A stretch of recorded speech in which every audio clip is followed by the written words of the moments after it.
All right, guys, coronavirus is here. People are panicking, businesses are losing money, markets are crashing, and you've probably watched 50 YouTube videos on this topic today. But I am not here to make you panic or even add to it at all. Actually, I want to help you stabilize your business and plan for the future a little bit. This is going to change a lot of things in business for the next couple months and maybe even years. As we're seeing markets crashing and how governments are going to react to this sort of stuff, we need to know how we can expect things to go so that we can adapt to that. So the first thing I'm going to take you through is how to stabilize your current business right now so that you're not losing an exorbitant amount of money. And then second, we're going to take a look at a couple of ways that we can probably expect things to change and what you can do to make sure that you're ready for that change in the future so you can take the most advantage of it in an ethical way. So let's jump in. So let's start just by understanding that this is a special circumstance, right?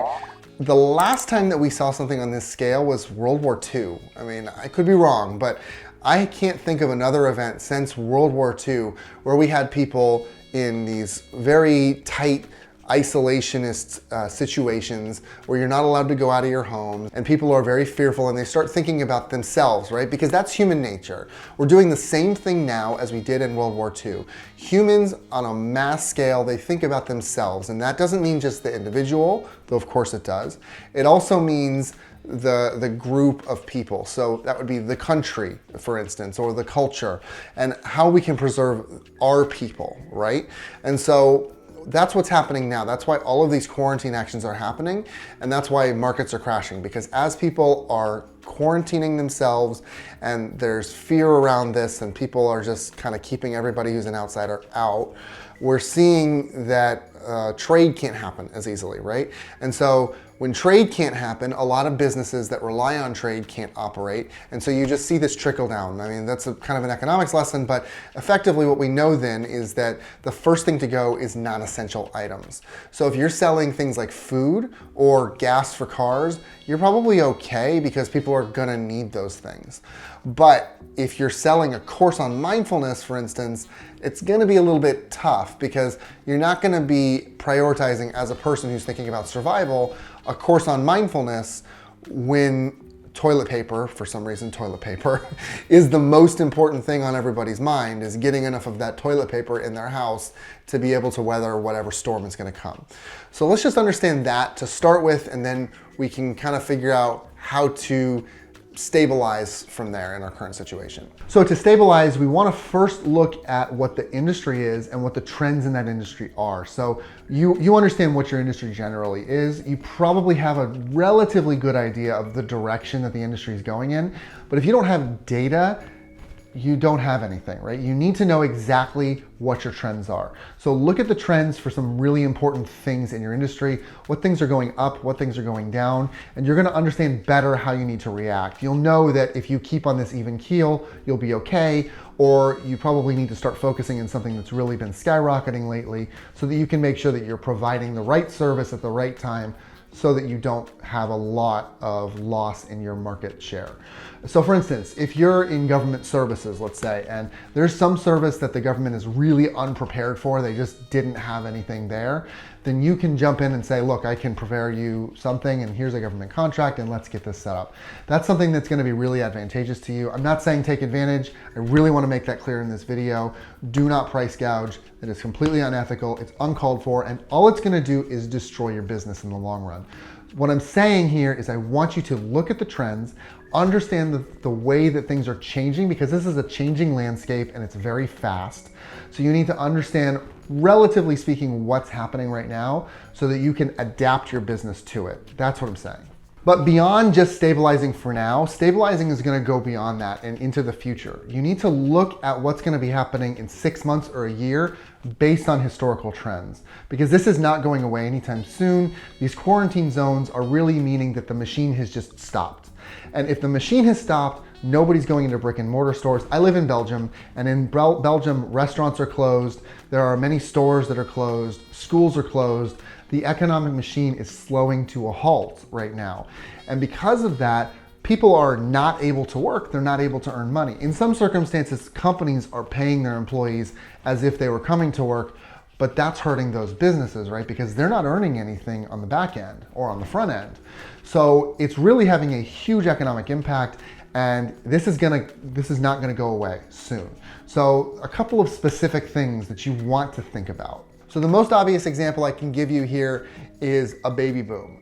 After World War II, after Romania put in an abortion ban, and right now in Africa as a result of the AIDS epidemic in the past, we're seeing huge baby booms, right? And so what we see is after these big events that rock these areas or the world, there is a reaction with babies. And we're in this situation here where a lot of countries are quarantining their people, even as extreme as in Italy, where you're not even allowed to leave your home. And those people aren't gonna have anything else to do, right? And so as a result of that, plus a lot of fear and survival questions, baby boom is gonna happen. And so if you're in an industry that has anything to do with babies or growth or children at all, expect to see something coming pretty soon about that. I think we're gonna hear a lot of people predicting this and maybe more people being surprised by it, but I think you should be on the forefront of expecting that to happen. Beyond that, if you're not in the baby industry, there are a lot of studies coming out in a lot of different areas. A few examples are, and these are some of the most high profile, for instance, what work from home really does for productivity. Are you gonna actually need to go into an office, or is work from home just as productive for you? There are a lot of people who still think that working in an office is more productive, even though a lot of studies have come out that show it's actually less productive than working from home. And this is really gonna be tested now. So any company who's even remotely open to the idea might find themselves more willing to have people work from home. The same thing is true about e-learning. So we haven't really done a lot of e-learning with students, especially like high school students up to this point. But high school students are being put into e-learning situations now. And so we're gonna see what the productivity looks like on an e-learning situation for students now, and whether that's gonna be something that they can put into practice in the future to increase the education potential while maybe keeping the costs low. So that's gonna be a really interesting thing to explore in the future. But if you're not in any of those industries, that's fine. Look for a new study that's gonna be coming out in your industry, because I guarantee you that's gonna happen. This is the biggest sample size that we could imagine right now. There's people all over the world, a bunch of different cultures, and they're all reacting in similar ways. And so every industry is affected by this, and we need to understand on that industry level what it's doing, right? So work from home is a great example, but also like isolation, for instance. Can you be isolated? Is that something that people are okay with, or do they really need that face-to-face interaction, which is a question that's been around for a long time. And if you're at all involved in, say, like VR chat or something like that, then you might be able to prove the point that actually it's just as social and open as meeting someone at a bar. So there's a lot of different questions here. I think a lot of different things are going to be answered. It's going to raise a lot more questions too. But still, if you keep an eye on these studies, you're going to see a possibility to be ready for something coming in the future. So there you go, guys, a little bit about how you can stabilize now by understanding the data that's in front of you and how you need to best adapt to it, and a little bit about future planning. It's always important to think about the future, but especially in these really fluid situations, because you need to understand where things are going, and you need to take a look at what industries are probably gonna boom in 9 months, say, or in 2 months, or what have you, and what things are really not. And these studies that are coming out because of this huge sample size are gonna be extremely important. So take a close look at that and make sure that you're always on top of the information that's coming out about these things. It might take a little bit of time for some of these studies to come out, but really stay on top of them as much as you can.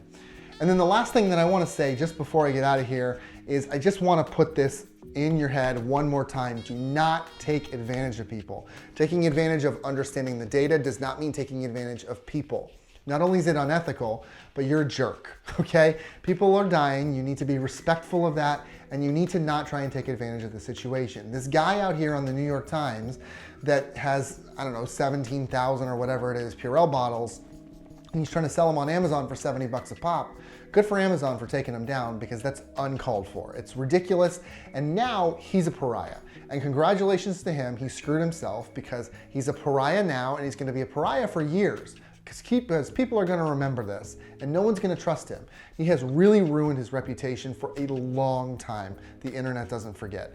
So what I'm saying is don't do that to yourself. It's really important that you stay as upright and honest here, because even though you could get a lot of short-term gain out of something like this, it's going to kill you in the long run. So just don't do it. So that's it for me, guys. Please make sure that you subscribe. Please make sure you like, comment to let me know what you thought about this video, if it was pedantic or helpful or whatever, and hit that bell so that you get notified next time I put out a video, and I will catch you next time.